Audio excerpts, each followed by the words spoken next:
Welcome back to the All Purpose Pod for an All Purpose Life, wherever you are today and however you listen to. They call me Mr. U, the podcast. Thank you again for making us a part of your morning, your day, and your week. We're your weekly mirror check before you change the world, baby.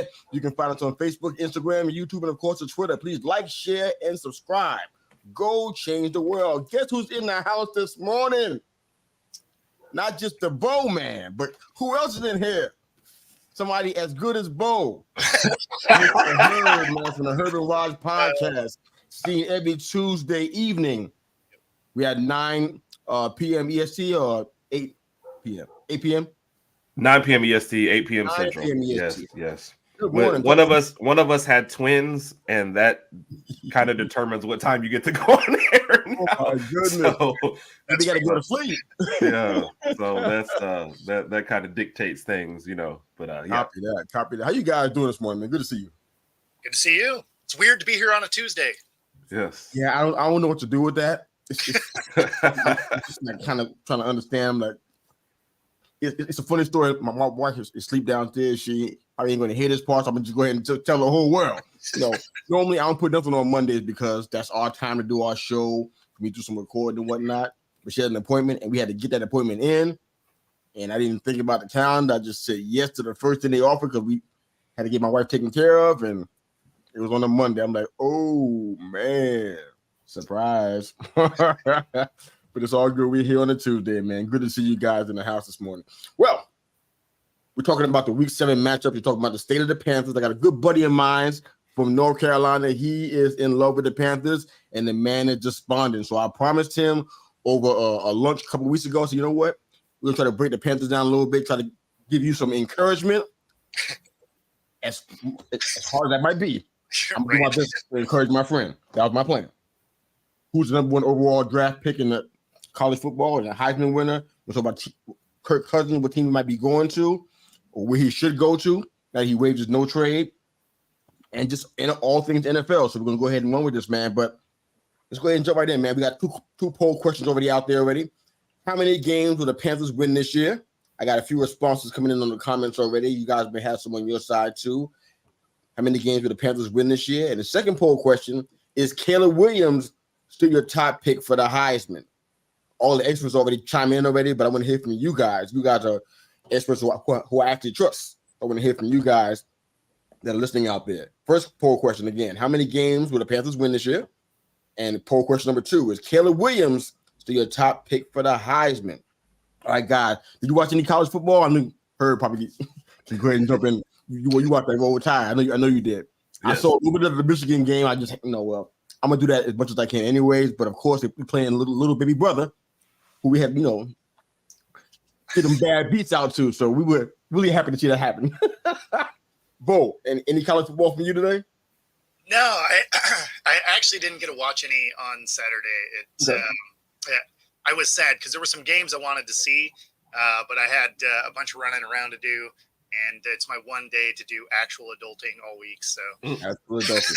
It always shouldn't happen on a Saturday, on a Sunday for you. Or Saturday.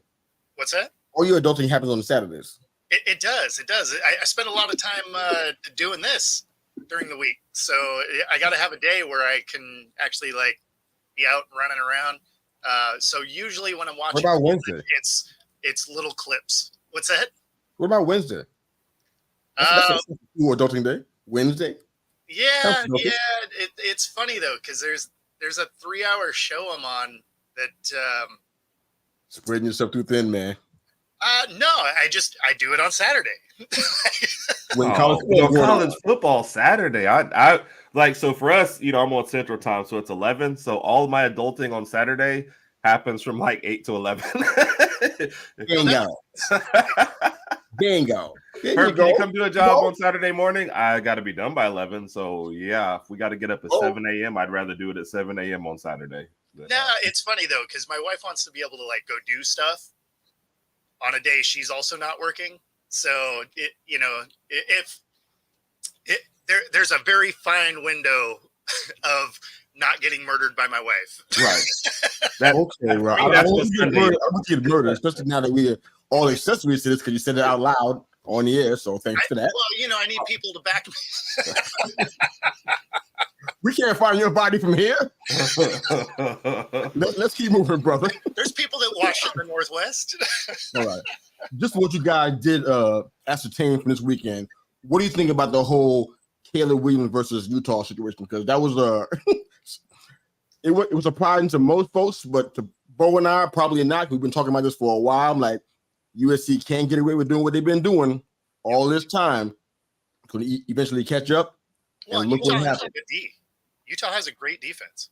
I mean, yeah, but did you expect them to to win the game though? I don't think anybody did. I expected it to go down to the wire. Yeah. Yeah, like I really like their defense. Especially because SC doesn't have one. Right? Like they're like, we're gonna play offense and hope that we can just outrun everyone. And if you have a good defense,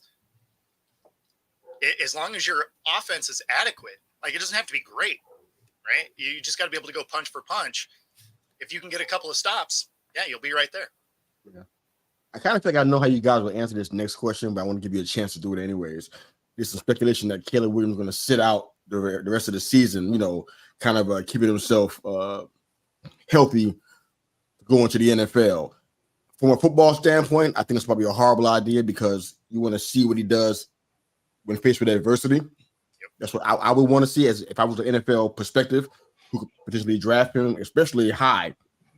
I want to say he deals with adversity. Right now, they haven't really had any until now. This is the first time they actually had a so-called adverse situation. It should have happened long before this because that all offense, no defense thing, I'm surprised it lasted this long. So now he's running into it now. You can't sit. So have you guys heard that? Is it coming from Williams himself or is it a team? What are you hearing from that, if anything? It always seems like it's outside speculation to me versus like coming from the inside. I don't think that a player or his team would ever kind of let that go out there anyway. You know what I mean? Even if he was considering it. To me, it's a terrible look. I mean, I get the end of the year bowl game that maybe doesn't mean as much for that last one, but to give up in the middle of the season, I mean, what kind of message does that send to the rest of your team? Like, I'm only with you when things look good. I mean, that's not the guy I want as my number one draft pick. Is the guy that decides halfway through the season, well, I didn't play good in a couple of games and we're done, so I'm bailing on you guys. Wow, that is a terrible message. Really bad look. You made it sound even worse too. It's really bad now. I'm like, wow, yeah. Kill him. You got me amped up, man. How about you, Bo? What do you think about that? Yeah, no, it's terrible. I mean, basically, you're saying, okay, I can beat up on bad teams, and then on ranked teams, he's 500. So, I mean, it's not like he was lighting it up against top tier talent. So now, as a potential, NFL scout or GM, I want to see this kid play. I want to see him in some top talent because you're not going to be facing lower tier teams. Every team in the NFL is full of all Americans, right? So, I mean, I want to see how he does against top talent. And then from the other end, as a player, I want to take every snap humanly possible, right? Because your time in this game is limited, and every snap I can get. I'm with you on that one. This is where you're probably going to end up parting company here because everybody still kind of sees him as the top candidate for the Heisman. I've always been kind of edgy about that one. Like, yeah, I see why they're saying that, but I didn't really see it. Even though he was, get a lot of air yards because they're throwing all the time, but I just didn't see it. So, you guys think he is the de facto number one for the Heisman before this happened and after? What do you think? No. I didn't. After or note before? Both. Yeah. Okay. I actually like a couple different quarterbacks kind of ahead of him. But Penix Jr., I like what he's doing in Washington. Rough game last week, though. It's funny, though, because it actually told me a lot about that team because they found a way to gut it out for the win. Because if you look historically, ASU gives Washington trouble every year. Like the Sun Devils, I don't know what it is, but they have ended potential playoff situations for the Huskies in the past. So for them to gut out a tough win shows a lot of character for a team that, had been kind of blowing some people out. But, again, I like him in that spot. May looks good. He has a shot. So I like him a lot. I didn't feel like he was the de facto number one before, and I certainly don't now. I think he had some real competition for that Heisman, and realistically for the number one overall pick now. Yeah, absolutely. What you heard? No, I agree. Even going into this season, I never believe in repeats, especially for certain things, especially with the Heisman. So I was always looking for the other candidate.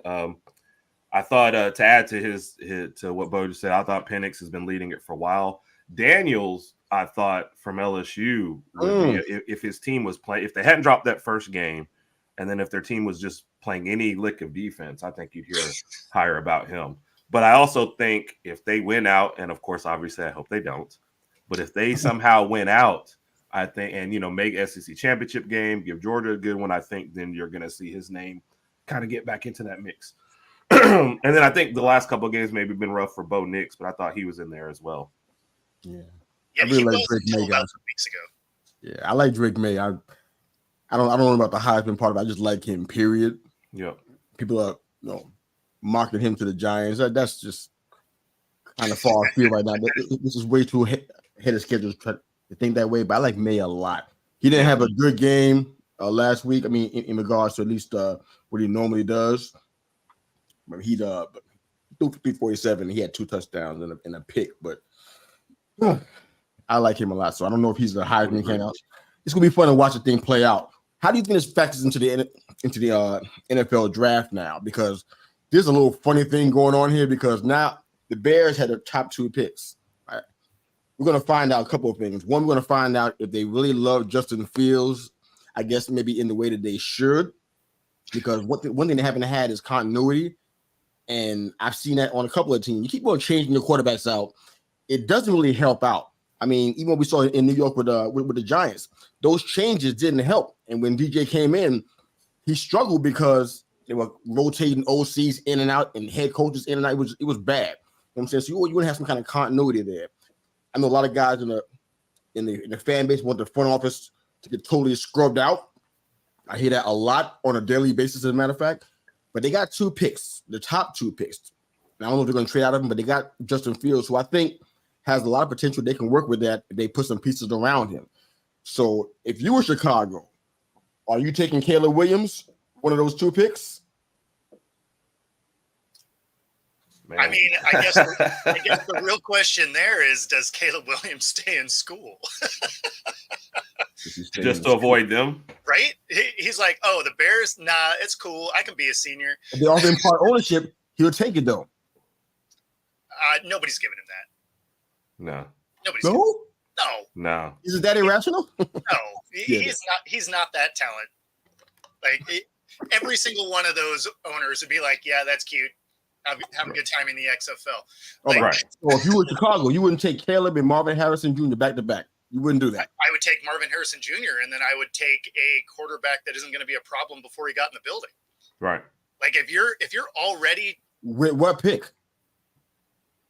There's going to be 5 different guys coming out in the draft. All of them are talented. You're going to that have high. Penix. Yeah. Penix. You mentioned Drake May. He's been mentioned up there. Sure. Really? Even if okay, say you don't, right? So I'm asking. I don't have a dog in the fight here. I don't know if it's too high for Penix and too high for Nix. I don't know. I'm just. Well, no. So, like to your point, maybe that is too high, right? So, say you take Marvin Harrison Jr. number 1 overall, you trade back a little bit, and you still get one of those dudes. Yep.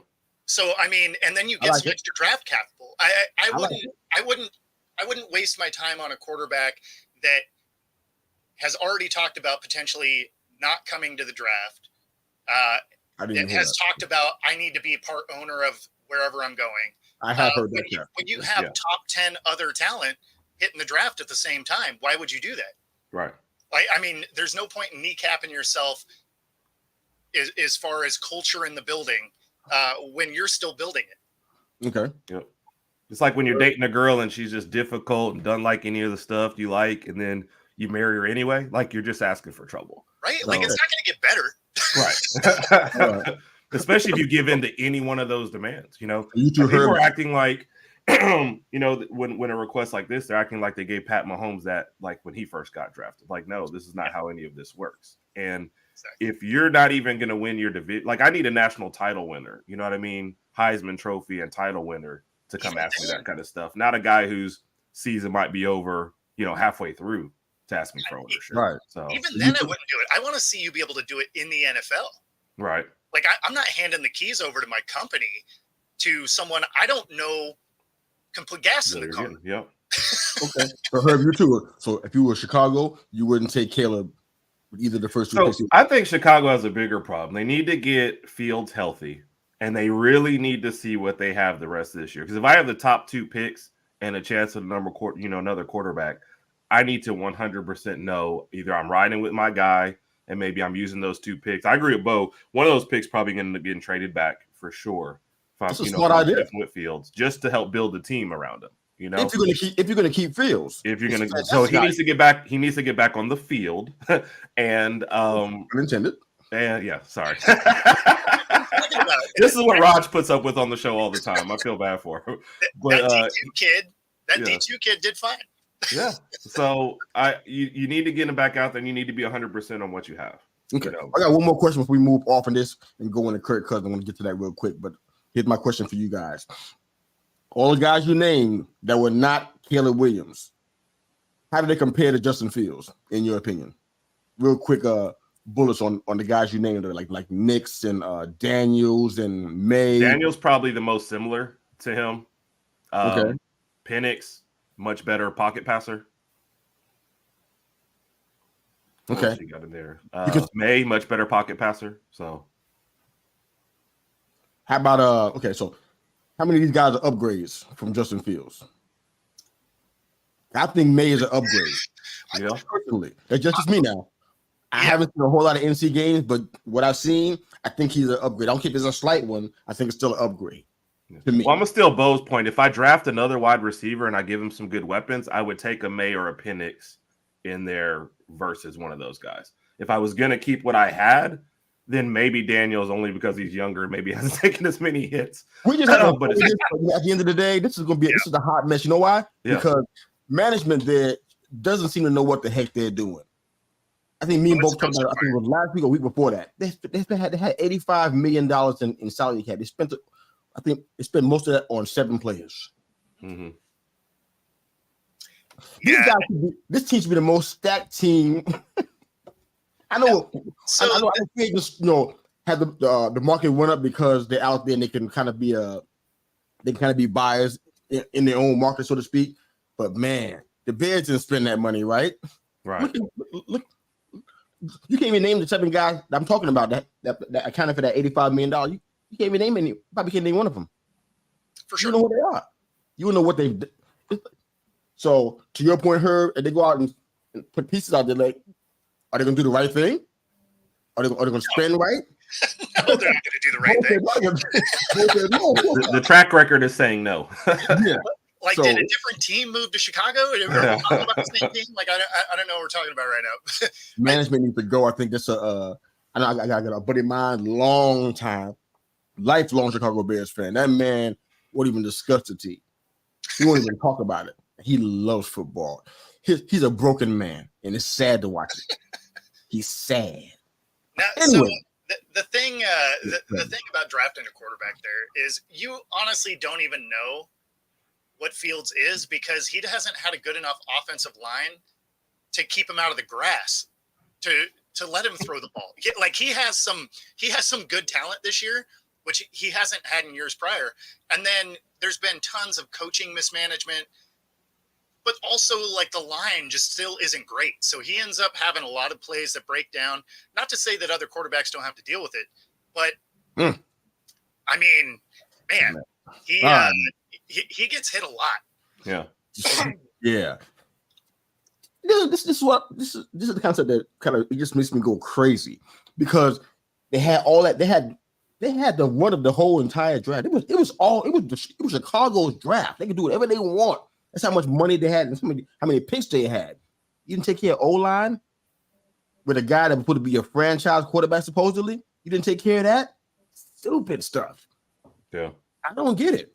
Let's move on. Usually, if you draft a quarterback that early, you're usually getting him a good offensive weapon and securing the line. It's helpful. And if you're going to spend that much on it, that's usually what you do. That's what a good organization would do. Right? Get him a good tackle. Killed, right? Get him a good tackle and, a decent guard to pair with him. At least make it so that he's not taking dirt naps all the time. Right. It's a fun trivia game. Name somebody on their O-line. Let's move on, man.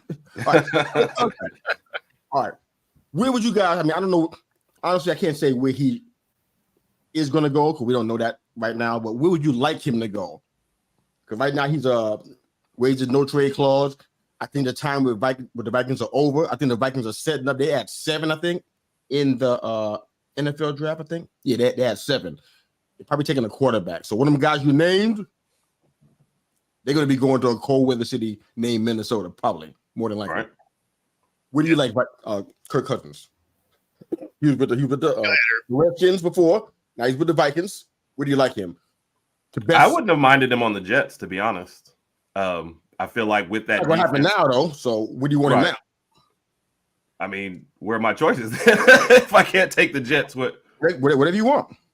Well, I want the Jets. Then I'm saying go back to the Jets. Then I just feel like if I'm looking at a team that has playoffs, huh? What you gonna do with Aaron Rodgers? What you gonna do with him?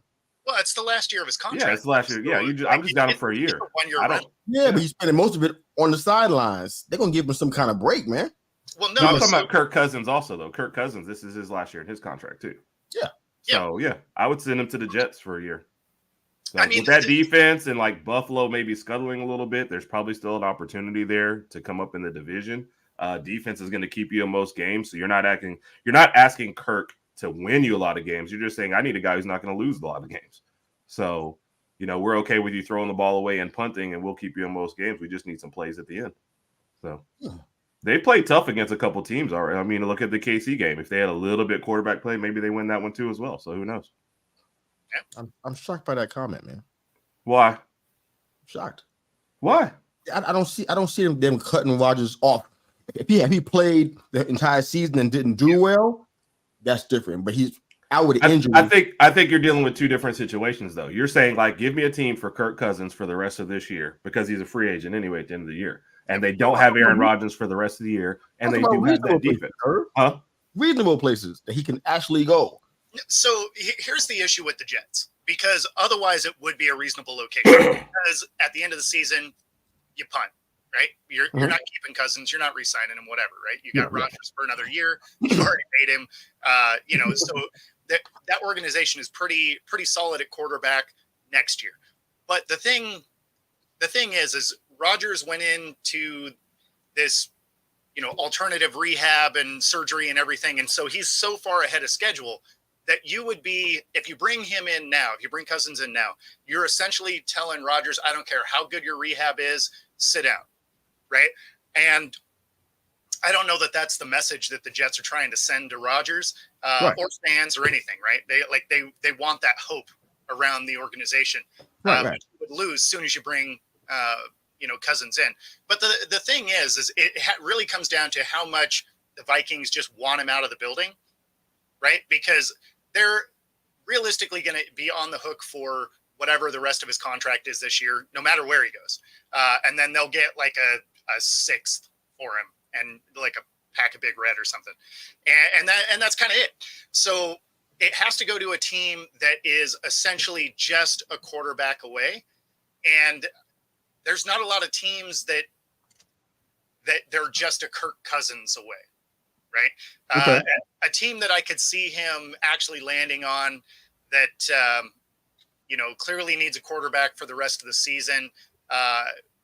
And Josh McDaniels, if he has any hope of saving his job, could use a quarterback that can finish some games. Because otherwise, that dude is on the next bus out of Vegas there. So I could see. Wait. You want to put Cousins out there? No, I'm not trying to get that man killed. What do you do to you? I'm saying there's so much stuff wrong with the Raiders. I wouldn't even put up. That's not even fair, man. No. I'm not saying it's a good fit for Cousins. No, but he doesn't get a pick where he's traded to. He waived his no trade clause. I mean, I'm with you on that part. I'm with you on that. So, the Vikings could absolutely dump him in a horrendous situation, and that seems like a Vikings thing that would happen. So, and then this seems like the bad move that the Raiders would take is, hey, let's move off of Jimmy G, get a little bit more durable Kirk Cousins, and still get him killed behind that line. And then, they're finishing the year with Rod Favre out there. So, it seems like a very realistic thing that the Raiders could try and do. They wouldn't have to lose any money to go get him, right? Because no matter where he goes, Vikings are picking up the tab. And, I thought he was not waiving his no trade clause. No. He actually had to actively waive it because it was in his contract that he couldn't be traded. Yeah. I actually saw two articles. One actually had that word in it. Herbert said not, but then I saw other one that said he did. I'm like, okay. Yeah, because every article you look up says if he will not be waiving his. It's really weird. Clause. Yeah. But it would be smart for him not to waive it. Yeah. I mean, if we were just going to throw out teams that are getting terrible quarterback play but could really contend, obviously it won't work because of the money, but I'd go to Cleveland. I mean, well, just because of the defense again, and you've got weapons there. They the just money could work though. Well, I'm thinking because of what they're paying Deshaun Watson. That's what I'm thinking. I know, but I mean, everywhere, nobody's giving money to Cousins because it's the 1 year rental. So It has to be anywhere he would potentially go would have to be a situation where the Vikings are just like, you know what, we'll pay the tab, just go play quarterback somewhere else. It's just really fantasy because we don't really know what's going on. But I got 3 teams that I thought about. It's just fantasy. I'm just thinking like he would do great in these places. Okay. I was thinking about Tennessee because I really don't feel like Tannehill's hanging out. And he's not. That whole team blows up this year. Their backup situation is not. It's not strong. So I'm thinking about Tennessee. I laugh because I'm like, I can't say the Commanders because I don't know what the relationship is, but it was good for a while. But I'll pass. I feel like the Commanders need to kind of clean house too. I'll pass by that one. I was thinking about Tampa. I'm like, because I know Bo doesn't like Baker, and honestly, what we've seen the past couple of the games, all of Tampa might feel the same way. I used to live there, so I kind of know how the Tampa Bayans think. They probably want Baker up out of there as fast as possible, and probably have a more someone with a more of an NFL quarterback prototype. I mean, he's playing exactly like Baker plays. He'll have a game where you're like, okay, here we go, and then he'll come out the next game and be like, there he is. I'm not going to compare the two of them. That's just not fair. I won't do that. But they're wildly different. Baker's in a different stratosphere than with me. You agree that Cousins sometimes struggles under the hot lights, but look what he did last night. He killed it last night. So that was under the hot. Without Jefferson, that was impressive. The place they said that Cousins doesn't perform well. Look what he did. And some other names, just tossing them out there. Not the Raiders, the Patriots. Sure.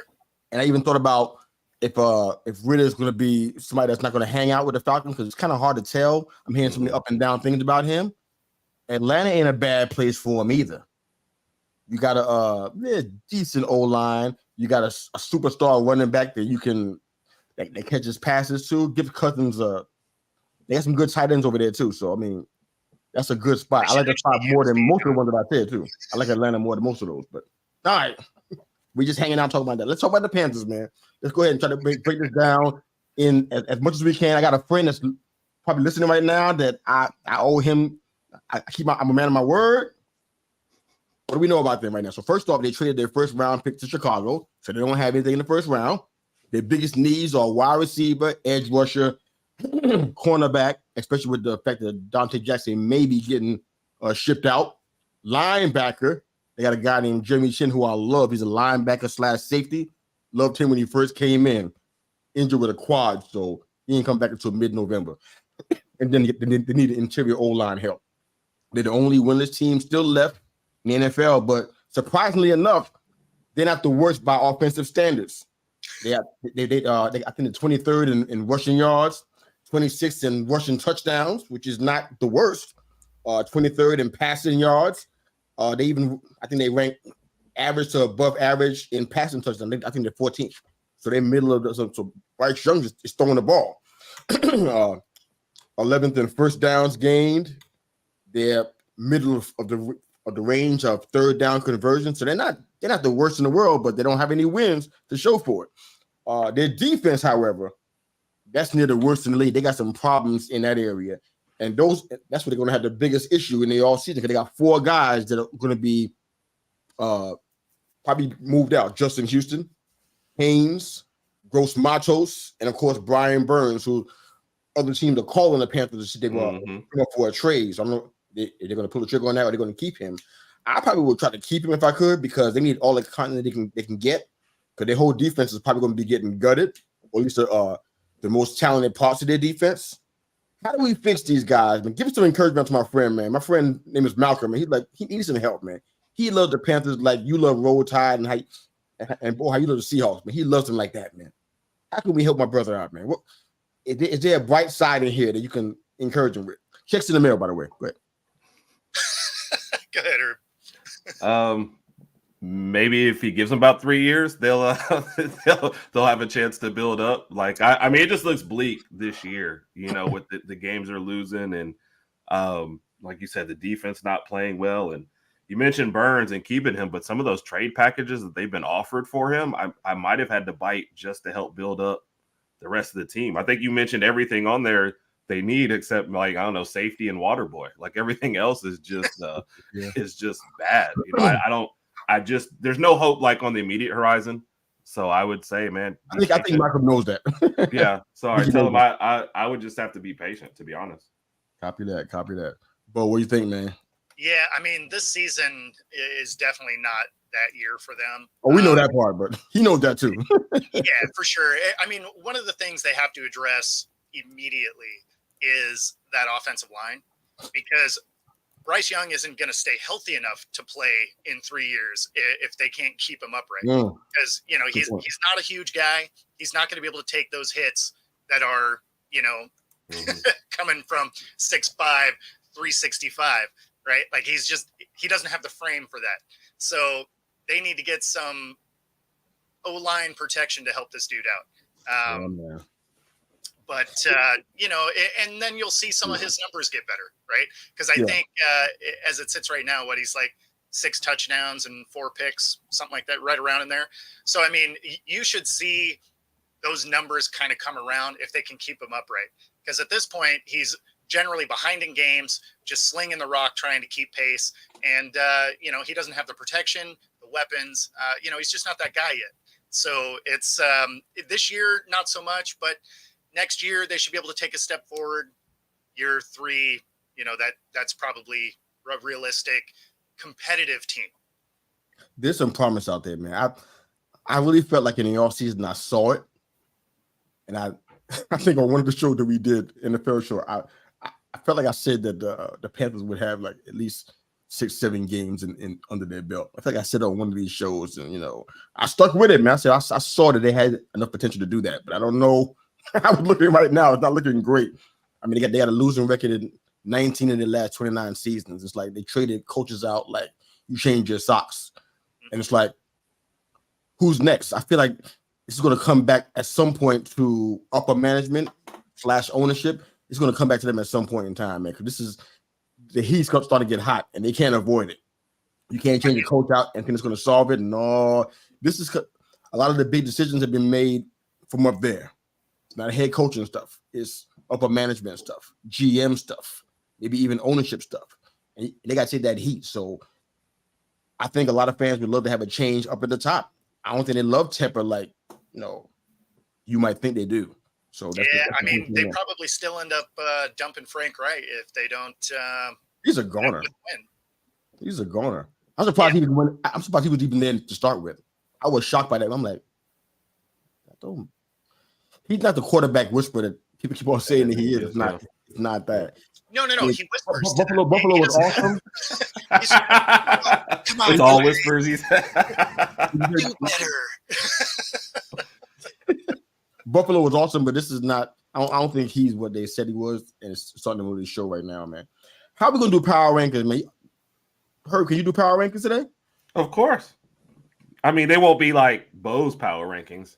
And you got to tell me, are we doing them after this week's games or after games from like 2 weeks ago? Like, what's the criteria for my after this weekend? Yeah, this weekend. Because of time, guys, we got to do this faster than we normally do it. So I'm just giving you the 10, no commentary because we ain't got time for it, right? Right. We got NFL games to cover. So I'm going to give you mine real quick. Up at the top, Chiefs.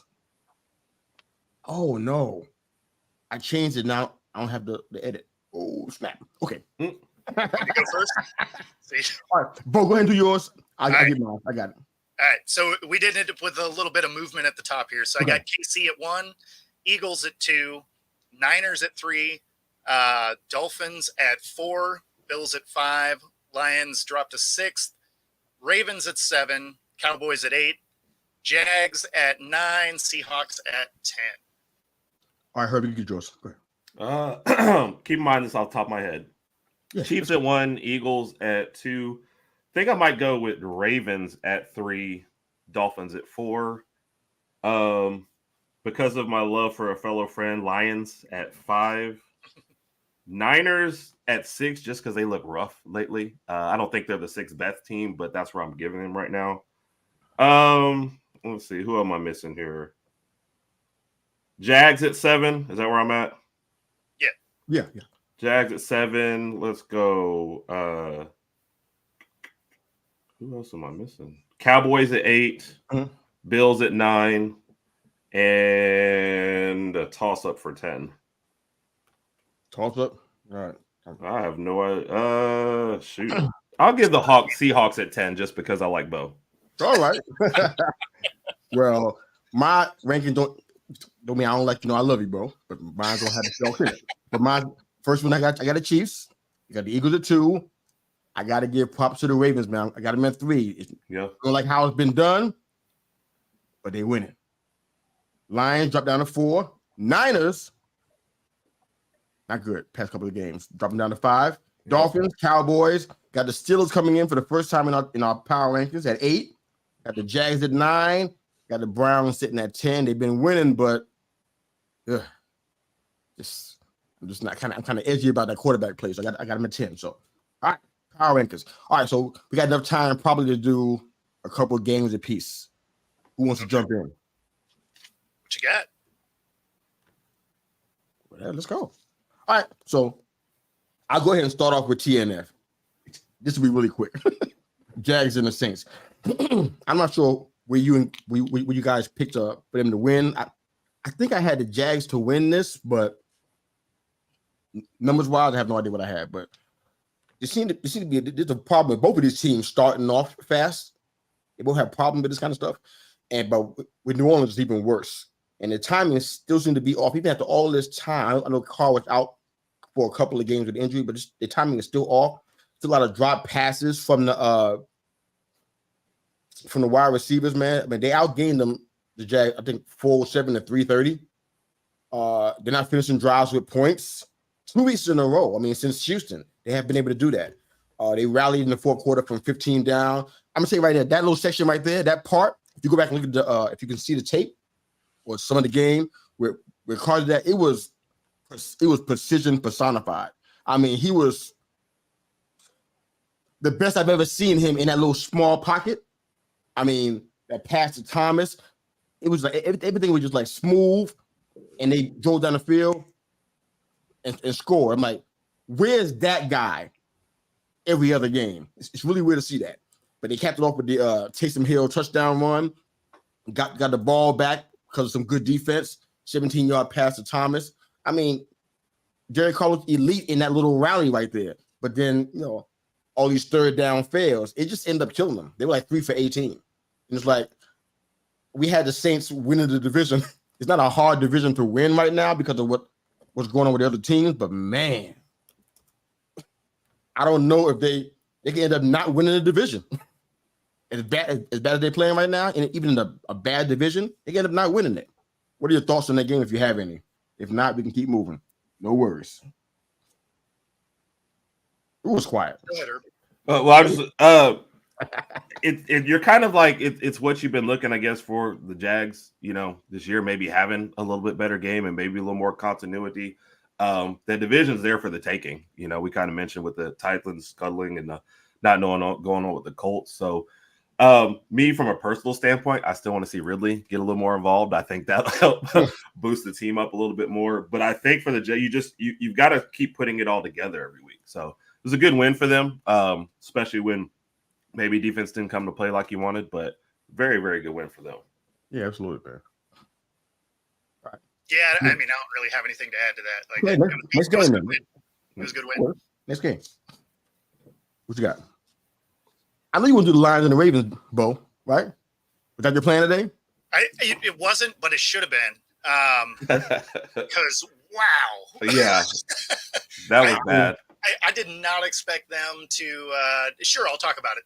Yeah, well, if you don't do it, I have to do it. Then that means when you guys got to do the Giants games. So no, it's fine. Yeah, I'll do Lions Ravens. Yeah, so this was definitely a surprise. And the biggest surprise about it for me was the letdown of defense from the Lions, because they have been playing so well. The offense was still decent, but that defense really just didn't show up. I don't know if they thought they had a Monday night game, but they did not get off the bus. So, and then huge credit to the Ravens, because they played in an amazing game. Lamar was surgical out there throwing the ball, which was awesome to see. I had them in my Super Bowl pick. So it was nice to see this team starting to perform the way that on paper they should be. Agreed. But I really thought that this was going to be a high-powered, close game to the end. I did not think that it was just going to be a dumpster fire from the jump. Yeah. Fair enough. That was what shocked me, was how fast that game was over. If you're following along, and it just felt like in the first quarter, okay, what else are we watching? That was just amazing. They jumped all over him and it was done. Yeah, basically you got off the couch. You're like, I'm going to make some popcorn. By the time you're done popping, it was like, oh, I guess I can watch something else. Yeah. I had a question about whether Todd Monken's system was going to work with what they had going on, but it was slow, but it's starting to come together. You got the O-line protection. Wide receivers are open, man, and Jackson is hitting me. I think he threw for 357, almost had a near perfect passer rating on Sunday. Still running for touchdowns still. So, I guess we can't stop him from doing that part. I'm concerned about it sometimes if it's happening with too much frequency, but he's doing that. I think the Ravens had 8 passing yards of 20 yards each, which is a record this season. They just throwing the ball all over the field, and it's been working, man. The Lions, I don't even know what happened. They just got they got surprised. And it's see, that always happen with a road team. They always seem to have a problem. So that could be a Achilles heel for them, watching them playing against the teams on the road. But all right, Bo, you did yours. Son, you heard? Yeah. Yeah. So one of the game, I didn't get to watch the game, so it's mostly highlights. But the Buffalo and New England game was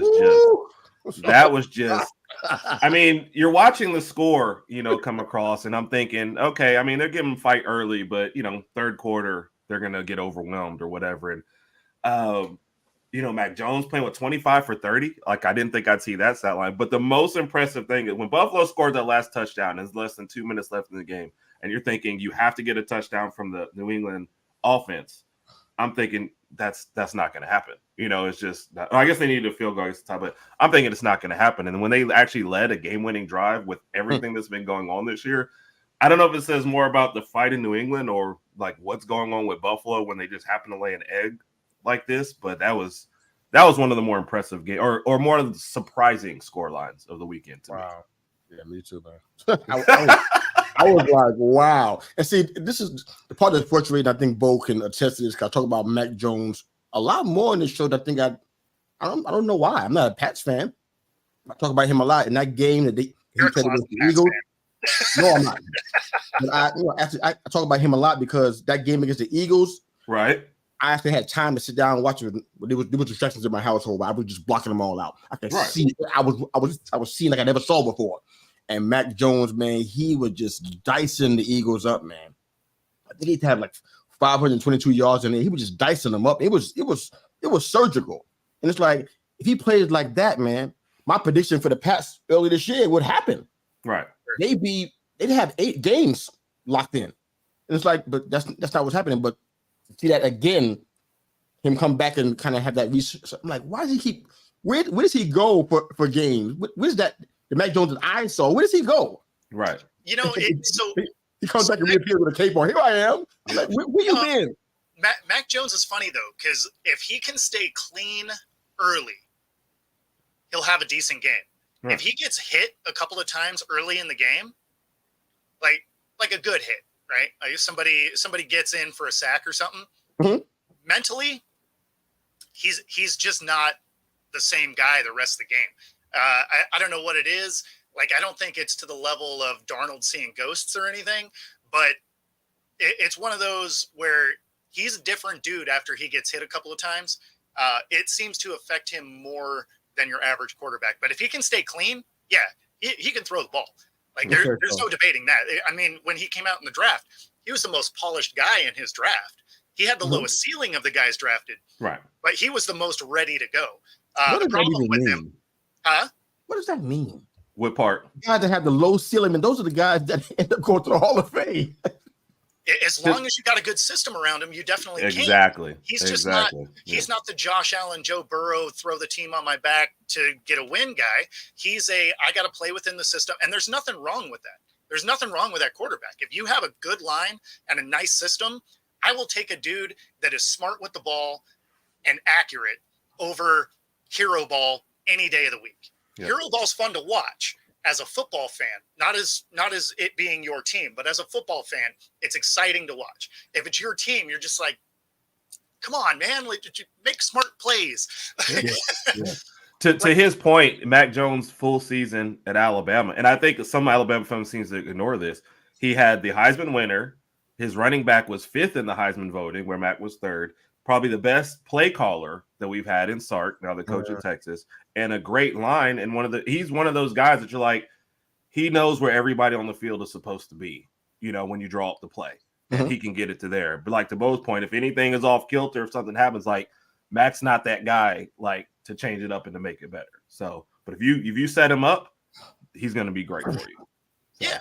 And there's a lot of quarterbacks, right? There's only 4 or 5 guys that are hero ball.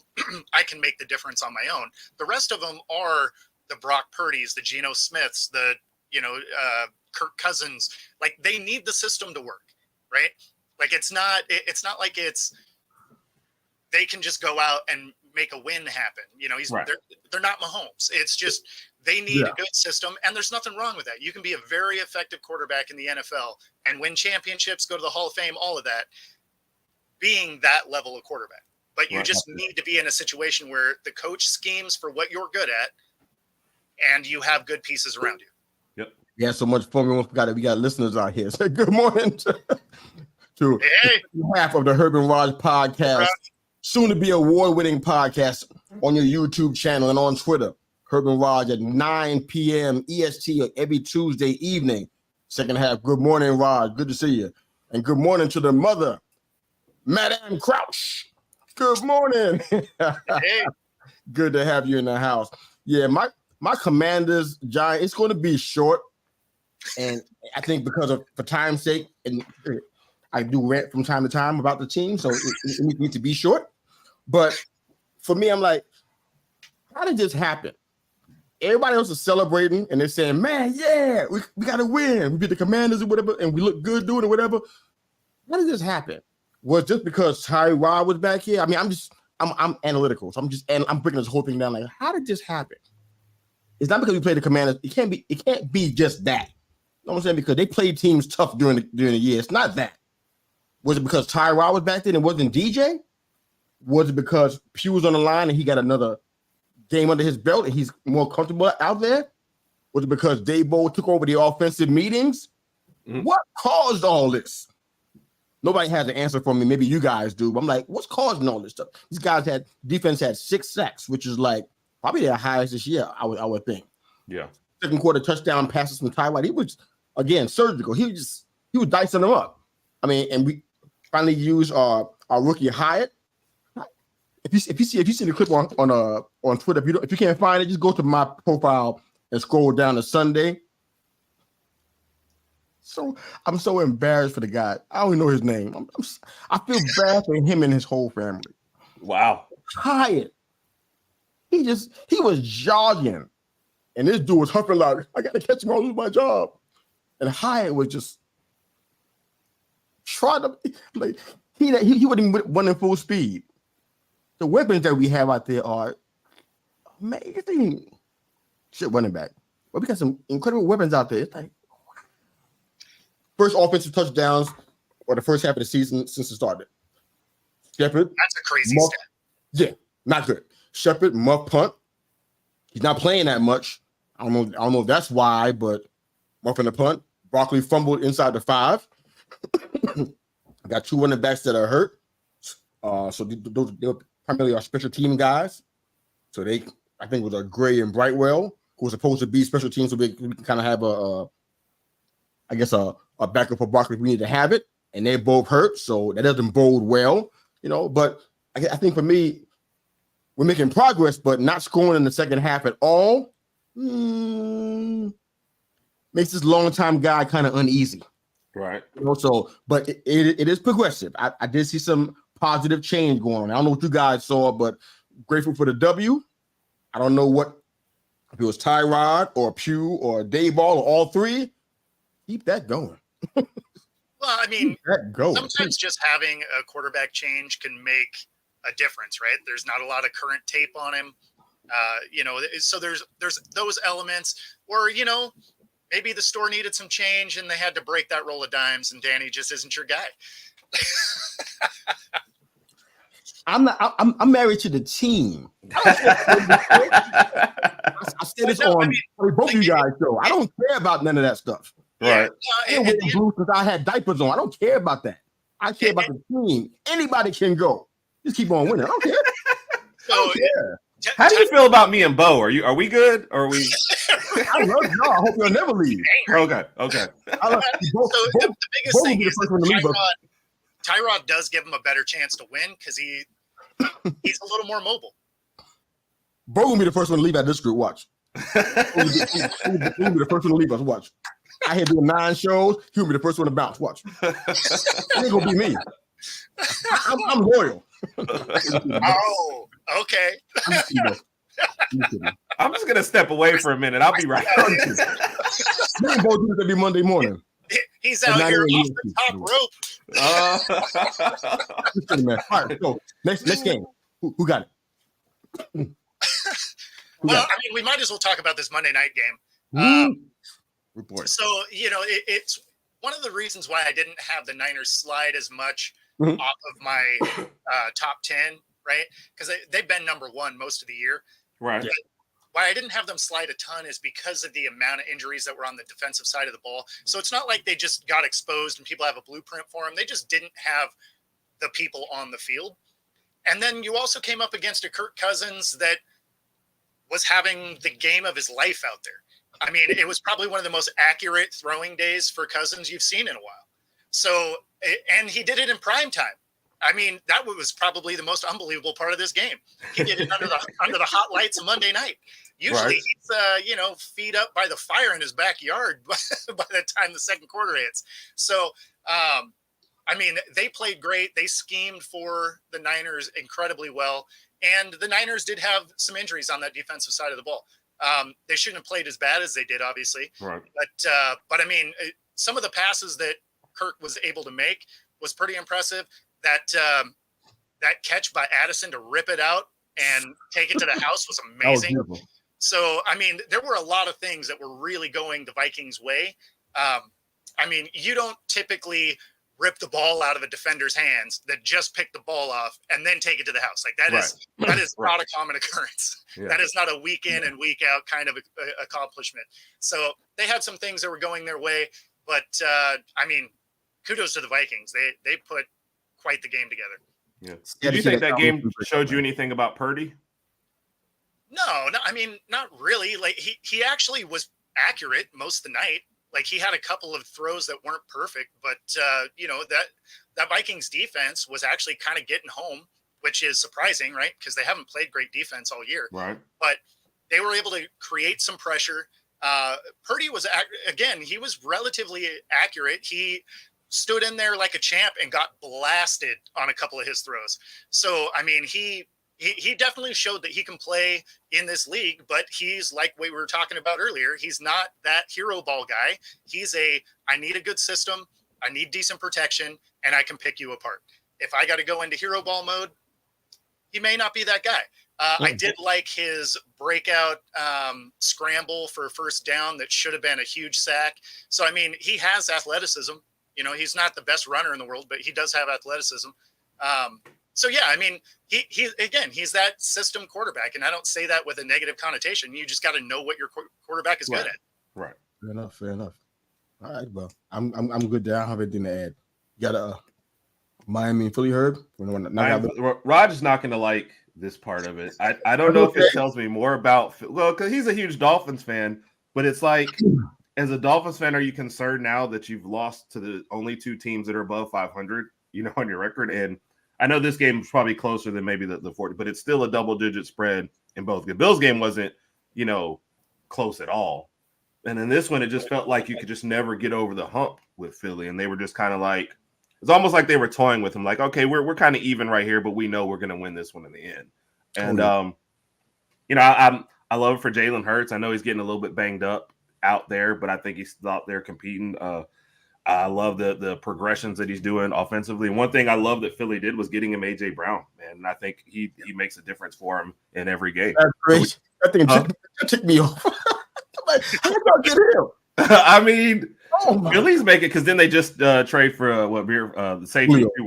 I mean, they're making moves and they're saying, look, our time is now. We want to continue to build. But it kind of goes back to what we were talking about with quarterbacks, though. Get him a good line, get him a number one wide receiver, and then you see what his actual development is. But anyway, Philly, it's like people have been disappointed with Philly because they don't seem as strong as last year. Well, it's hard to, start off the first 10 or 11 games undefeated like every year. People could really come for you in year two. Yeah. But they're sitting at 6-1, a great win over the Dolphins. I mean, Philly, they seem like they're still on that path for the Super Bowl. For the Dolphins, you got questions to answer. Are you just going to beat up on bad teams this year, or can you actually bring it when it matters? And Raj, I hope he forgives me, or maybe I hope he's just logged off by now.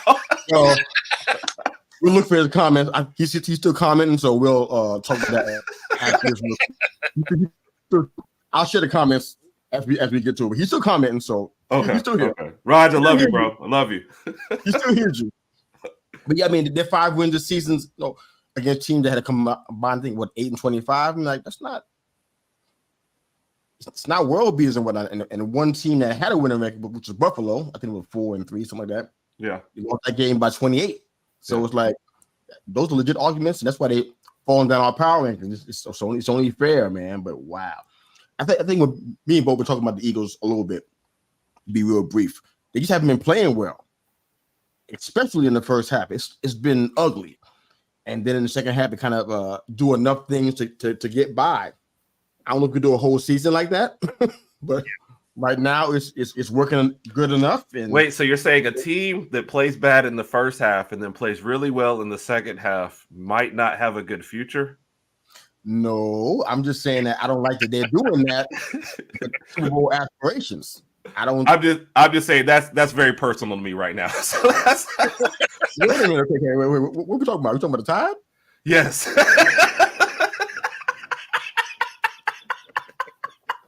Now do you see my worry? I will ask you who your NFL team was, but you were talking about the Tide. I'm like, we already get that part, didn't we? I'm just saying that it's like you hit me right here when you said that. NFL team, Herb. I root for Philly because they got Jalen. I used to root for the Titans with Derrick Henry, so I pick players more. I'll pick a player, but so you keep moving around every time. So right now it'll probably be Philly and the Titans. Those would be my two. If I had a Super Bowl pick and one from each conference, those would be the two. For the Titans, like other teams would have to quit football for them to have a shot. Oh boy, I don't know. That doesn't look good. No, not at all. They should have blown the team up and they didn't. So, all right. let's jump into our poll. Well, our poll questions again. How many games will the Panthers win this year? Whew. You guys can chime in before we get to our comments on that one. And the second one is Caleb Williams the top pick for the Heisman? You guys might have already answered that second one already. Yeah. But before we get into our comments, we have a lot of them, so let's go ahead and jump in. But do you guys like the Panthers to win a certain amount of games this year? Maybe like 2. Okay. Without really That's looking. what I had him at. Yeah. Yeah. 2, maybe 3. Right. And that's provided Bryce can stay healthy. Yeah. Well, I had 8 originally. I can't lean on that anymore, so I'm going to have to adjust it and go with 3. Okay. So this came from Twitter. Most of these guys, man, you're so lazy. You can't put if you comment into a link, it's lazy. I got to copy and paste everything for you guys. Mad with you guys. Eric P said 2 wins, and he said no, Caleb Williams is a fraud. The winner likely will come down to Michigan or Ohio State, and who wins between JJ and Marvin Harrison Jr. All right, go blue. All right, this is from Matt A. The Panthers are going to win 5 games. Which you told me which one they're going to be. I'd love to see that. Caleb would never be my pick for a Heisman. Marvin Harrison Jr., the best player each week, the MVP. Penix probably wins it at this point, but Harrison is the real Heisman winner. All right. Real quick on that one, just 2 seconds. Yeah. People keep saying that, but I had an Ohio State fan ask me that. His offense has been terrible this year, and he doesn't have the stats. Like, you can't just pick who you think is the best player, which I get. He's, top 5 draft pick for sure, but the stats aren't there. Exactly. I don't see what the numbers are. People say Ohio State's never mind. The offense has been terrible this year, so you're not going to win it that way. Yeah, I'm gonna just stay out of that. That's a whole. Ohio State. I'm not even doing that. Not on this show today. Brandon Smith this morning said for him, or 2 games, and for him, 2 games or 32. I don't know what he's talking about. Mm-mm. All right, we saying for. Then he's winning 32 games. It's ridiculous. Okay, so, over the next 5 years. Yeah, perhaps. Anyway, Brandon's saying Jaden Daniels right now is the top runner. I don't know how that could be. I don't know how that could be. Okay. He's talking about Daniels for the Heisman. Yeah, he's saying he's the top the top choice right now. How is that so? Yeah, I wouldn't think so. I don't know how that could be. Okay. All right, back to the Binge Podcast. Good morning, guys. USC has some tough games ahead. That's my team, but they are in trouble. You know why? Listen to our show. Caleb Sitz will hurt him the rest of his football career. You ain't lying, baby. Definitely. All right. Aaron says Sanders for Heisman. We talking about Shadur, I guess. I'm not doing that today. Next. Caleb has the hype. He will go high. Someone is leaking this not playing ownership talk. Okay.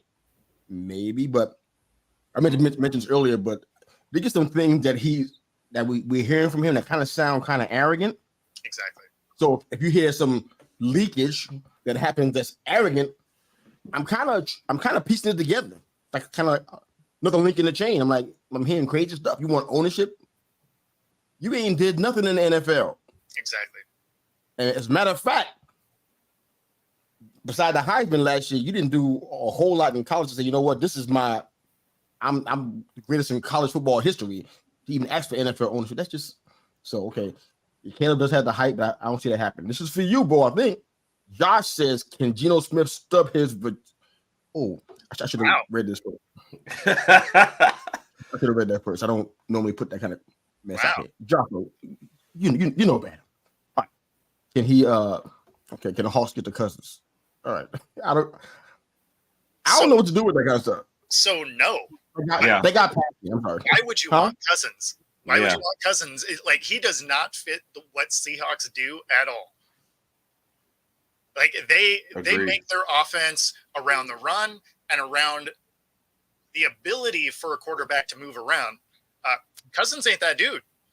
I don't think that that's a good fit whatsoever. Not at all. Not at all. Agreed. Even if he wasn't there, I think it's still a bad fit. Sorry, Joshua, but no can do. Joe Disney, Atlanta is a Kirk Cousins away. I said that a little while ago. I think it's an awesome fit. Yep. I think they're doing enough things on both sides of the ball. They're building slow, but I think that Ritter is on a slippery slope right now. Agreed. And I think at any point he can get goose right now because they got Taylor Heineke back there, and he's wearing skis. What are we talking about? Yeah, I mean, I think Heineke, he wasn't ever really a de facto starter, but I think he has enough to hold that place. If they want to move on from Ritter, because I think he can help you win some games. I think Heineke had that kind of ability. He showed it in Washington, anyways. Well, all right. and that offensive line for Atlanta could keep Cousins healthy, right? Like Okay. it's a decent offensive line, so that actually wouldn't be a bad fit. All right, the Back of the Bench podcast has a question for us. Be curious about what you guys think about the Eagles' brotherly shove tush push. So I don't have much there, huh? Let me jump on this one. Do it. All right. So, as a football fan, in general, if you don't like the tush push, right, or brotherly shove, or whatever you want to call this thing, don't let them have 3rd and 4th and 1. Your defense already let you down. If it's 3rd and 5, 4th and 5, they ain't running that play. So make your defense stop them earlier, and then you don't have to worry about a quarterback sneak for 1 yard. The fact that you can't stuff it, too bad, because you've already let them get that close. So that's on your defense. You can't be mad at a play that works. Be mad at a defense and let them get to that spot. Right. Herb, did you hear that they're going to try to outlaw the move? Did you hear that? It's amazing to me that one team is doing a play well, and they're saying, we don't like that you're doing this well. And that's what we're going to get rid of. Like, I mean, and it's not like, hey, we're trying to protect it. No, other teams have tried to do it. They don't do it as well. They do something else. You guys are doing it really well. We're going to outlaw it. I mean, how do you even legislate that? I want to see the vote. Is the vote 31-1 on this one? I don't. Who's doing the voting? It doesn't make any sense to get rid of that. I mean, it's a quarterback sneak. That's all it is. Like, it's no different than what was done before. You just happen to have a quarterback that can, deadlift 600 pounds, and you have a beast of a human and Kelsey in front of him. Yeah. I mean, it's not like the other teams aren't allowed to run the play. You hit the gym. My team had 1st and goal from the 1 after a block punt, and we were in the shotgun. So I wish that we would take, whatever you want to call it for roll tide. I wish we would have taken this play call. What's the name of the other play that Philly had that people tried to do and they couldn't do it? Several teams have tried to do it. Yeah. Like New England, I think, tried to do it, but they've got Mac Jones. Like, that's just not gonna. What's the other play called? What's the other one called? The other play? What's that? That they tried to do last year, and everybody tried to copy it and they couldn't do it. The Philly special, something like that. Oh yeah. Well, I mean, other teams have done it. Yeah. I don't think it was the same, bro. With some success, but I mean, the thing is you find stuff that works for the players you have. So okay, maybe you can't duplicate the success there. So you're trying to outlaw the play you can do. That outlaw something that you can't do. Right. Anyway, let's move on. Glad my Fins made the top 5. Thanks, Bo. I don't know. I felt like there was something attached to that. Oh, it was a little bit of a dig for sure. I felt like it was like extra. Watch. I don't know why you do that. I don't know why you do that. I'm being fair and equal about this stuff. They don't deserve to be my top 5 right now, man. It's not personal, baby. I love you, man. All right, Back of the Bench podcast again. Can't keep the Bills behind my fence since they already beat them. Yeah, but they played worse since. They've got a worse record. The Dolphins are actually 1st in their division. So the Bills out of my top 10, man, and it's deserved, brother. Come on, man. You see what they're doing, man. Don't. Yeah. Come on, man. Be honest. At this point in the season, who's the NFL MVP? It's a great question. I have no idea. Yeah. It's easy to go Mahomes because it just kind of what we do. We just keep saying it over and over again until it's not that. If you were going to take a running back, maybe Christian McCaffrey would make it into like your top 5, for what he's doing. If he was doing the same thing the past 2 games, I probably would say yes to that. But now I can't put him there now because it's not continuous game to game. I can't. I don't know anybody in the NFC at all. I thought he still had a decent because he scored again in this last game, right? Yeah, I think he scored twice. Man, that's not. McCaffrey's doing work even in a loss. That's not all. The reason why we were thinking that because he was getting a lot of yardage, so he was just doing 1 yard rushes, and then we said, "Oh man, McCaffrey's great." No, he was doing stuff beyond that. That's why I had him so high up before. I mean, a receiving touchdown and a rushing touchdown in those last game. I mean, and they only had 17 points, so I mean, I think he's carrying a load over there. So, yeah, I mean, I think you're probably judging the team success versus his individual. Yeah, because I mean, he had over 100 all-purpose yards, a couple of scores. Like, I mean, I don't know how much more you would have wanted him to do. I'm gonna just stick with Mahomes for now. That makes more sense because if Mahomes not playing, that ain't happening. Sure. Yay Ravens. Mom said yay Ravens. All right, love it. All right, Rock. Mac Jones 2020 season at Bama was phenomenal. Such a good team. Here we go. Let me guess. You like Bama? I mean, they put everything together that year. So, Ron, come on, man. Who did Tom Brady play against in his final college game? He was at Michigan. I don't know who he played against. If this is Raj, you have to guess it's Bama that he's talking about. I'm going to assume it because he seemed to have a fetish about Bama. So I'm going to just go ahead and say Bama. I mean, I don't know. I mean, Tom Brady didn't play a whole lot of games at Michigan. I don't know. All right, this is our final comment, and guess who it's from? Bama. Say, yes, Herb, sigh. I'm concerned we destroy bad teams and play poorly against the better teams. Not going to make it deep into the playoffs like this. It's true. Any comments, Herb? I know you have some. No, I mean, I don't want to pile on my bro here because I'll probably talk about it tonight as well. But yeah, I mean, it's you get blown out by the Bills and you lose a tough one against Philly. You can't just beat up on the weaker teams. I mean, something's got to be solved here. Is it health? Is it the offense just falling apart when it's a little more physical? Like whatever it is, it's got to get solved. Copy that. So. Bowl any post? And it was the Orange Bowl, Tom Brady's last game against Alabama Crimson Tide. All right. How did Michigan do? They won 35-34. Was it because of Brady per se?